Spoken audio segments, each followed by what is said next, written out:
آخری آیت جو ہے وہ سیکھنے جا رہے ہیں، یعنی 17ویں آیت. یعنی ہم نے 7 کلیسیاں پوری نہیں کی. پرگمن کے کلیسیا کے تعلق سے بتا رہا ہوں کہ اس کی جتنی بھی آیات ہیں 17ویں آیت اس کلیسیا کی آخری آیت بنتی ہے. تو اس کے تعلق سے جو ہے آج ہم سیکھنے والے ہیں. تو آپ کو یاد ہوگا کہ سابقہ پیغام میں ہم نے سیکھا تھا کہ اگر پرگمن کی کلیسیا نکولیوں کی تعلیم سے، بالام کی تعلیمات سے منہ نہیں موڑتی تو یسوع مسیح آئے گا اور آ کر ان کو مارے گا جو ایسی تعلیمات پھیلاتے ہیں. اور میں نے بڑی تفصیل کے ساتھ بتایا تھا کہ یسوع نے یہ کیوں نہیں کہا کہ میں تمہیں ماروں گا. یسوع مسیح ان کو توبہ کا موقع دیتا ہے اور ان کو مار کر یہ دکھانا چاہتا ہے کہ وہ لوگ غلط ہیں، انہوں نے غلطی کی. ہم سب جانتے ہیں کہ جب سفیرہ اور حنانیہ دونوں میاں بیوی یکے بعد دیگرے پطرس کے پاس آئے تو پہلے خاوند فوت ہوا اور پھر بیوی فوت ہوئی. تو یہ دوسروں کے لیے ایک اعلان تھا کہ انہوں نے کچھ غلط کیا، اور دوسروں کو اس سے کان ہو گئے کہ وہ خداوند سے جو وعدہ کرتے ہیں، جو عہد کرتے ہیں، اسے پورا کریں. تمام کلیسیا میں یہ واقعہ پھیل گیا. تو یہاں پر یسوع مسیح کہہ رہے ہیں کہ میں انہیں ماروں گا جو بالام کی سی تعلیم پرگمن کی کلیسیا میں پھیلا رہے ہیں، اور جو نکلاؤس کی طرح بتوں کی قربانیاں کھانے پر ابھارتے ہیں. میں انہیں ماروں گا تاکہ تم سمجھ آؤ، توبہ کرو.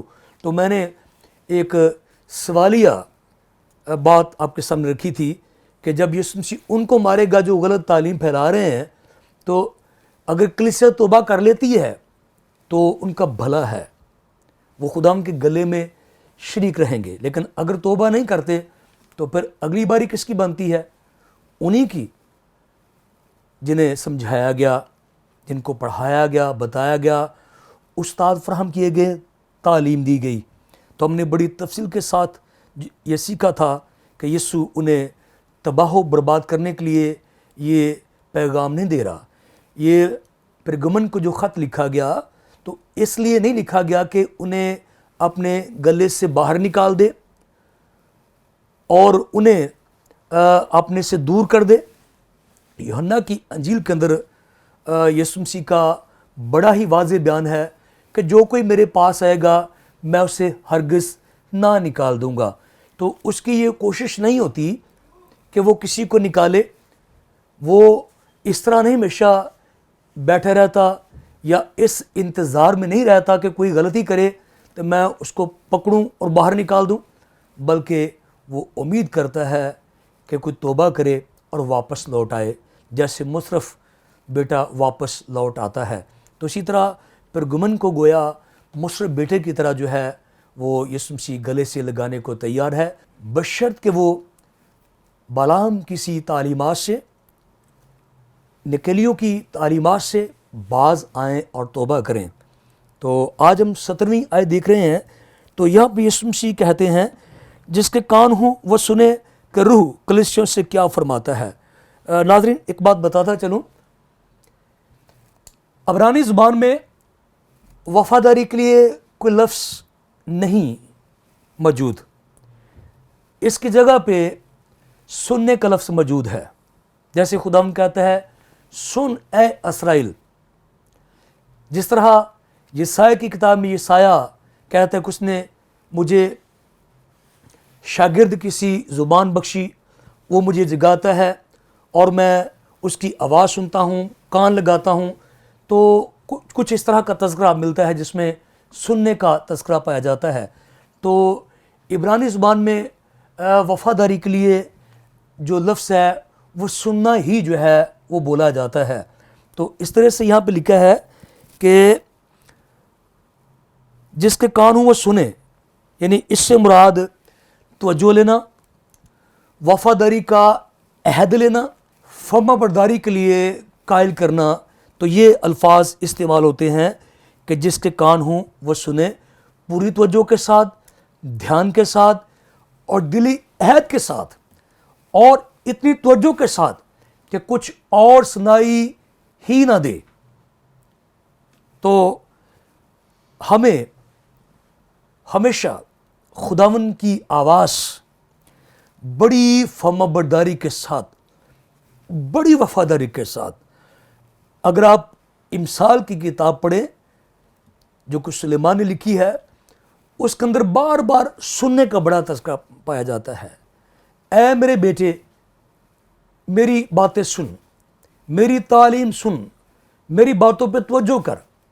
تو یہاں پر خداوند یسوع مسیح کہہ رہے ہیں کہ جس کے کان ہوں وہ سنے کہ روح کلیسیوں سے کیا فرماتا ہے۔ کانوں سے مراد، پھر وہی بات کروں گا، وفاداری ہے، پوری توجہ ہے کہ جب یسوع مسیح یہاں پہ بات کر رہے ہیں تو ہم دائیں بائیں آگے پیچھے ادھر ادھر نہ دیکھیں اور کم تر باتوں کو ترجیح نہ دیں۔ جب وہ علیم کل، بصیر کل، سمیع کل، خالق کل کلام کر رہا ہے، بول رہا ہے، روح قدس بول رہا ہے، تو پھر ہمیں توجہ کے ساتھ وہ کلام سننا ہے۔ تو یہاں پر ہم پڑھتے ہیں جس کے کان ہوں وہ سنے کہ روح کلیسیوں سے کیا فرماتا ہے۔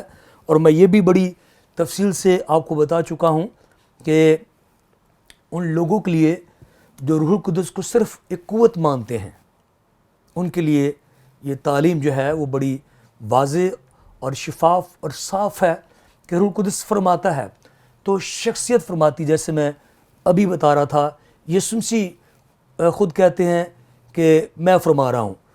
بائبل مقدس میں خداوند خدا کے بارے میں لکھا ہے، خداوند خدا یوں فرماتا ہے۔ تو روح القدس یہاں لکھا ہے کہ روح القدس کلیسیوں سے کیا فرماتا ہے۔ تو رسولوں کے اعمال کی کتاب کے اندر بھی ہمیں بار بار روح القدس کا تذکرہ ملتا ہے، اور روح القدس گائیڈ کرتا ہے، اصلاح دیتا ہے، مشورہ دیتا ہے، منع کرتا ہے اور دلوں کے بھید ظاہر کرتا ہے۔ تو اس طرح سے یہ خام خیالی دل سے نکال دینی چاہیے کہ روح القدس کو قوت ہے، اور ہمیں بڑے محتاط ہونا چاہیے۔ کبھی کبھی ہم اس طرح روح القدس سے مخاطب ہوتے ہیں جیسے وہ کوئی ہم سے چھوٹا ہوتا ہے یا جیسے کوئی پاور ہوتی ہے۔ نہیں، وہ شخصیت ہے، اور روح القدس خدا ہے، اور مسیحی عقیدے اور تعلیم کی یہ خوبصورت ترجمانی ہے خدا باپ، بیٹا، روح القدس۔ یہ تثلیث فی التوحید کے 3 اقانیم ہیں جن میں خدا باپ، خدا بیٹا، خدا روح القدس، یہ غیر منقسم ہیں، یہ تقسیم نہیں ہو سکتے، اور ان کا جوہر ایک ہے۔ اس لیے کبھی بھی ہمیں اس غلط فہمی کا شکار نہیں ہونا چاہیے کہ خدا خدا ہے اور یسوع شخصیت ہے، لیکن روح القدس جو ہے وہ ایک قوت ہے۔ روح القدس قوت نہیں ہے بلکہ شخصیت ہے، اس لیے لکھا ہے کہ روح القدس کیا فرماتا ہے۔ تو آگے سنیے کہ پاک روح کیا فرما رہا ہے۔ جو غالب آئے، اور میں تفصیل کے ساتھ یہ سابقہ پیغام میں بتا چکا ہوں کہ غالب آنے سے مراد یہاں پر کوئی انسانی مسائی، انسانی طاقت یا انسانی زور نہیں ہے کہ ہم خود کو پاک رکھ سکیں، ہم خود کو مقدس بنا سکیں، ہم اپنے جوش، جذبے، طاقت، عمل یا کسی انداز سے ہم گناہوں پہ، بدیوں پہ، ناپاکیوں پہ، ناراضگیوں پہ غالب آ سکے، ایسا ممکن نہیں ہے۔ اگرچہ یہاں پہ الفاظ ایسے ہی آپ کو دکھائی دے رہے ہیں، لیکن جب ہم اناجیل اربع اور خطوط کا، یعنی وہ خط جو رسولوں نے لکھے، خصوصاً رومیوں کے نام جو خط ہے، آپ پڑھیں تو غلبے کا مطلب بدل جاتا ہے۔ غلبے سے مراد جو ہے وہ خداوند کی فرما برداری ہے، تابع ہونا ہے، فضل کو جاننا ہے، صلیب کو جاننا ہے، یسوع کی کفارہ بخش موت کو جاننا ہے۔ اور جتنا ہم ان تعلیمات کو جانتے جائیں گے، ہم غالب آتے جائیں گے۔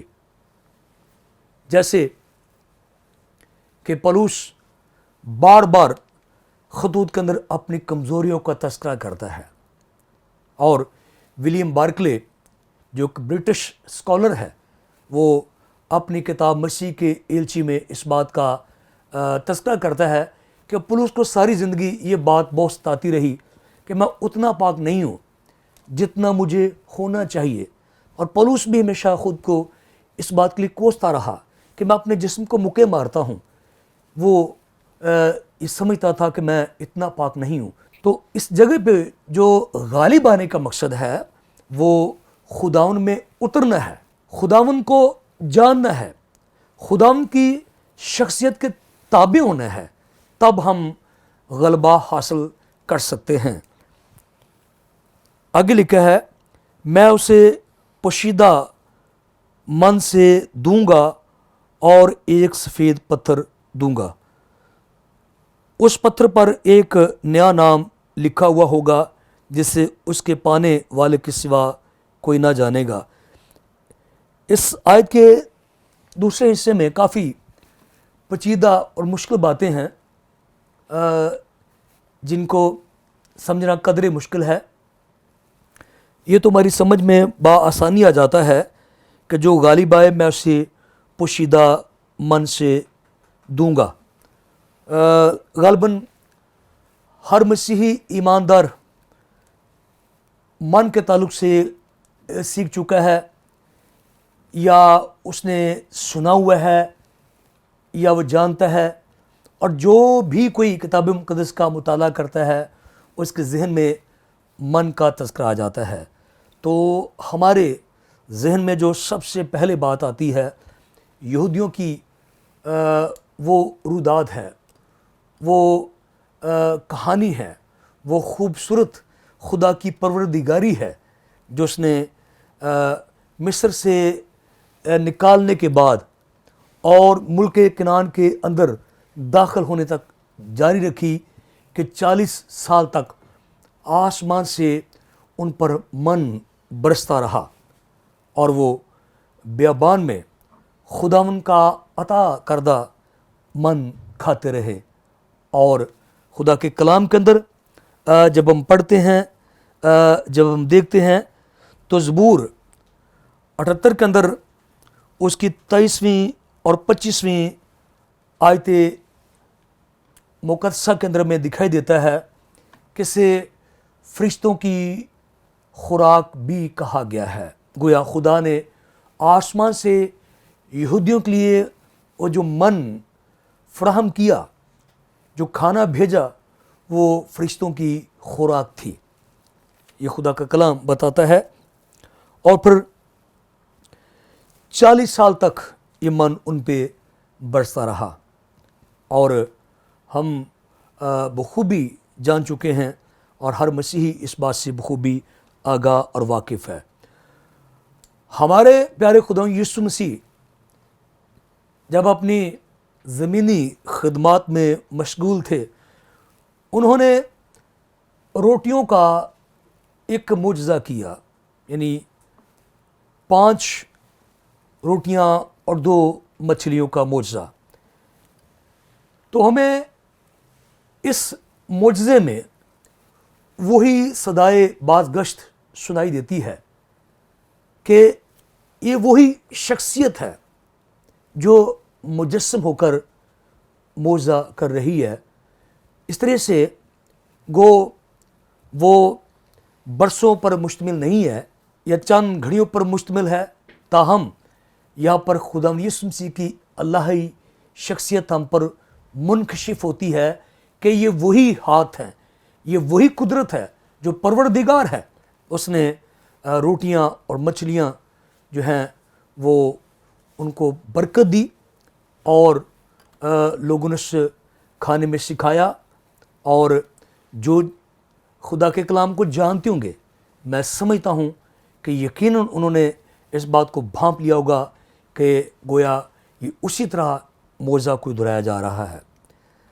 تاہم جب یہ معجزہ ہوا تو یہودی لوگ جو ہیں وہ یسوع مسیح کو بادشاہ بنانا چاہتے تھے، یوحنا کی انجیل کے 6 باب کے مطابق، اور کلام پاک کے مطابق دوسرے دن غالباً یہودیوں کا ایک بڑا وفد، ایک بڑی تعداد یسوع مسیح کے پاس موجود ہوئی تو یسوع مسیح نے انہیں اس بات کے لیے تنبیہ کی، تاکید کی کہ فانی خوراک کے لیے محنت نہ کریں. اور وہاں پہ رپیٹ اور وہاں پہ انہوں نے خدا یسوع مسیح سے کافی سوالات کیے. ہمیں وہاں پہ کافی الجھن بھی دکھائی دیتی ہے. بالآخر یسوع مسیح نے انہیں کہا کہ آسمان سے اتری ہوئی روٹی میں ہوں، میں زندگی کی روٹی ہوں. اس بات پہ چڑھ گئے اور پھر کہا کہ ہمارے باپ دادا نے وہ من کھایا جو آسمان سے برسا تھا. تو یسوع نے جواب میں کہا کہ تمہارے باپ دادا نے وہ من کھایا اور مر گئے، لیکن میں وہ روٹی ہوں جو اس میں سے کھائے گا اب تک کبھی نہ مرے گا. یہ ایک مثال دی گئی ہے. حالانکہ وہ جو من خدا نے برسایا تھا وہ ابدی زندگی کے لیے نہیں برسایا تھا، ان کی وقتی بھوک مٹانے کی خاطر دیا گیا تھا. لیکن ہمارے خدا یسوع مسیح کا ایک طریقہ کار تھا جسے ہم کہتے ہیں نون سے ان نون کی طرف، کہ جانی ہوئی بات سے انجانے کی طرف جانا. انہوں نے انسان کو یہ سکھایا کہ جانی ہوئی بات سے انجانے کی طرف چلیں. یہ تعلیم دینے کا ایک طریقہ کار ہے کہ یسوع مسیح نے بتا رہے ہیں کہ فانی خوراک کے پیچھے جو بھاگتا ہے اس سے موت ہی واقع ہوتی ہے، موت یقینی ہوتی ہے. لیکن میں جس روٹی کا تذکرہ کر رہا ہوں وہ میں ہی ہوں جو اس میں سے کھائے گا اب تک نہ مرے گا. فانی چیزوں کو کھانے والے، ان کے ساتھ زندگی بسر کرنے والے ان کے ساتھ ہی مٹ جاتے ہیں، لیکن جس کا رشتہ اور تعلق میرے ساتھ جڑ جائے گا، ہو جائے گا، وہ اب تک کبھی نہ مرے گا. اور یوں وہ ایک مثال دینا چاہتے ہیں کہ خدا کی تخلیق کردہ جتنی بھی اشیاء ہیں جو ہماری روز مرہ زندگی کے اندر ہمیں دستیاب ہیں، خواہ وہ کتنی بھی نایاب، کتنی بھی مہنگی یا کتنی بھی قیمتی کیوں نہ ہو، اور خدا کسی بھی طریقے سے ہمیں فراہم کرے، ان میں کسی میں بھی ابدی زندگی نہیں ہے. خدا نے اگرچہ آسمان سے من برسایا ہے، لیکن اس سے یہ تصدیق نہیں ہوتی کہ اس کے کھانے والے اب تک زندہ رہیں گے. لیکن یسوع فرما رہے ہیں کہ میں وہ من ہوں، میں وہ آسمان سے اتری ہوئی روٹی ہوں جو اس میں سے کھائے گا وہ اب تک نہیں مرے گا. ہم بخوبی جانتے ہیں کہ یسوع کسی جسمانی روٹی کی بات نہیں کر رہے، اس تعلق کی بات کر رہے ہیں، اس اتحاد کی بات کر رہے ہیں، اس ریلیشن کی بات کر رہے ہیں جو یسوع سے ہو جاتا ہے، جڑ جاتا ہے. جیسا کہ یوحنا اسی انجیل جلیل کے اندر اعتراف کرتا ہے اور روح القدس کی ہدایت سے، الہام کی روح سے یہ بات ہمارے سامنے رکھتا ہے کہ خدا نے دنیا سے ایسی محبت رکھی کہ اپنا اکلوتا بیٹا بخش دیا تاکہ جو کوئی اس پر ایمان لائے ہلاک نہ ہو بلکہ ہمیشہ کی زندگی پائے. بیٹا بخش دیا، اگر ہم یہاں پہ یہ کہہ لیں کہ ابدی زندگی کی روٹی بخش دی گئی تو یہ کوئی غلط بات نہ ہوگی. تو یسوع مسیح وہ من رکھتے ہیں جو کھانے سے انسان اب تک نہیں مرتا. تو کیا یہ کلیسیا نے من حاصل کیا؟ کیا وہ اب تک جینے کے لیے تیار ہو گئے؟ یہ سارا کچھ سننے کے لیے، جاننے کے لیے دیکھتے رہیے PMI TV. خدا آپ سب کو بہت ساری برکت دے. آمین.